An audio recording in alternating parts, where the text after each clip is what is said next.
Imagine a fortress. A vault built not of steel, but of cryptography.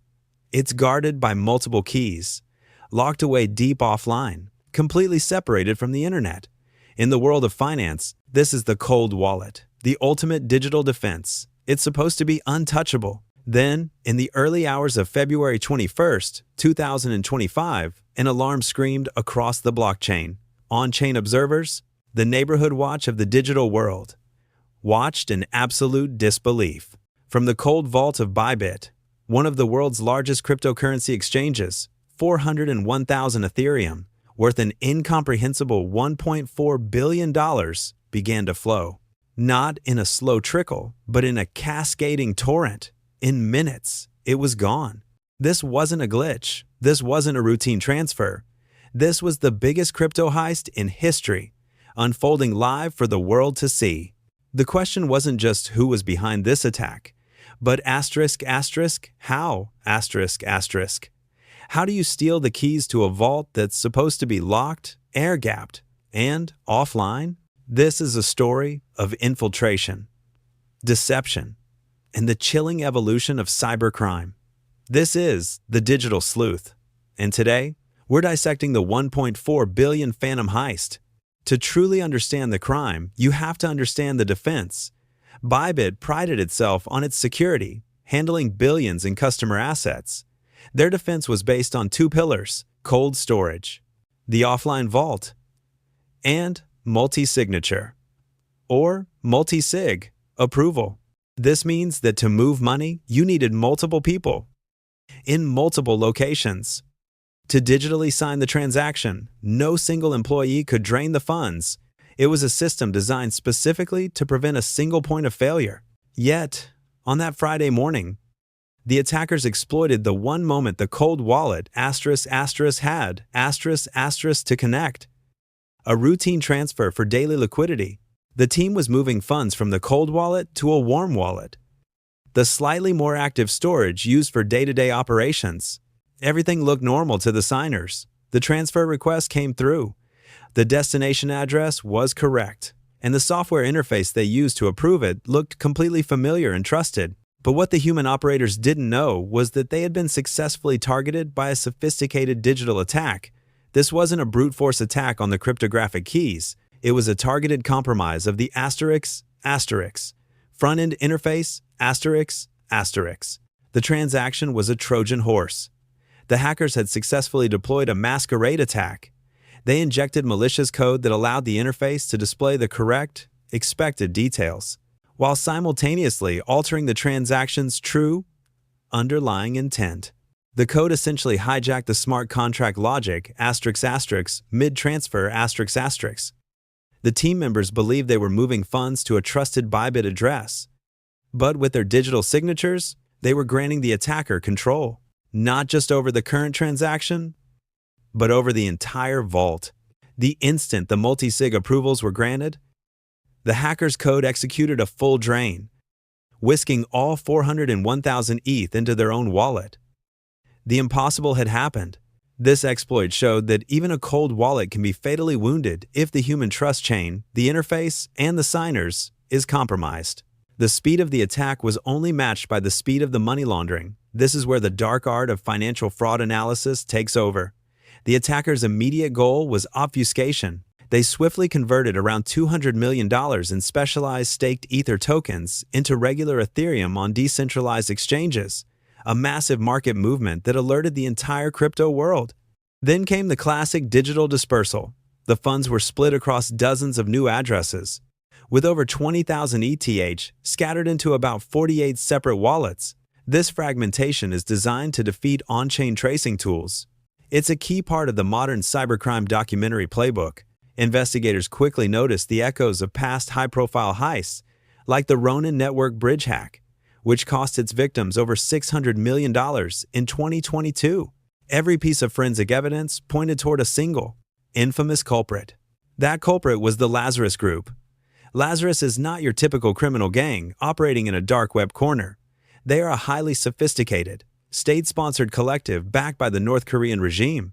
They are not motivated by personal greed, but by national imperative. Every dollar they steal helps the heavily sanctioned regime fund its covert weapons and missile programs. Their modus operandi perfectly fit this crime.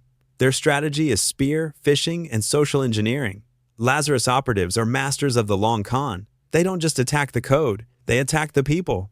They use fake job offers, malware-laced software updates, and hyper-targeted phishing emails to infiltrate networks.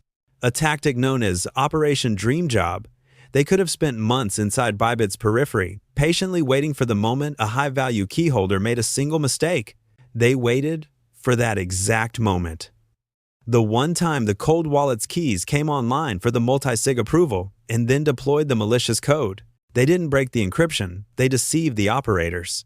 When the news broke, CEO Benjo rushed to convene an emergency live stream, making the critical decision to not freeze customer withdrawals, This was a courageous, high-stakes gamble. In a moment of panic, where every user wanted their money out, Bybit mobilized its reserves and secured $4 billion in emergency liquidity. They processed over 350,000 withdrawal requests in 10 hours, staving off the bank run that would have collapsed the exchange. This transparency was a shockwave, a new security standard for the industry. But the dark web has its own economy. Despite the speed of law enforcement and trackers, a small amount of the ether, around 5,000 ETH, was successfully laundered via decentralized mixers. This turned the traceable crypto into a murky blend that is almost impossible to follow. The hunt for the remaining billion-plus continues, making this an active, global financial fraud investigation. The $1.4 billion Bybit hack exposed a chilling truth. The most secure systems can be defeated by compromising the human interface. For every new security protocol, hackers find a vulnerability, if not in the code, then in the people around it. So, how do you fight back against this sophisticated, state-sponsored cybercrime? Defense must become proactive, not reactive. Let's look at the lessons learned. For any organization handling sensitive data, the lessons are stark. They must implement out-of-band verification, critical transactions, especially those involving cold storage, must require a confirmation, outside, of the system making the request. This could be a physical phone call or a separate hardware token that displays the true recipient address, not the spoofed one on screen. Additionally, exchanges need to strictly implement content security policies to prevent unauthorized scripts, like the one used in the Masquerade Attack, from running on their front-end interfaces. They must also mandate continuous code review and audits, specifically looking for ways to manipulate the smart contract payload being signed. Now, let's talk about the everyday user. If the biggest exchanges can be compromised by a sophisticated phishing attack against their employees, what chance do you have? A lot. Actually, vigilance is your first, best weapon. Adopt a trust-no-link mentality, every major hack, from the smallest individual wallet drain to the largest exchange theft, usually begins with a phishing email, a fake job offer, or a malicious software update. Never click on an unexpected link or download an attachment from an untrusted source. Hardware wallet is king, For serious holdings, you must use a hardware wallet. This device physically stores your private key offline, even if your computer is infected with malware. The key never leaves the device. And critically, always verify the transaction details on the hardware wallet's physical screen, The hardware screen cannot be spoofed by an infected computer. Multi-factor authentication, must be everywhere. Enable MFA on every exchange, every email, and every social media account. Use a dedicated authentication app like Google Authenticator, not SMS.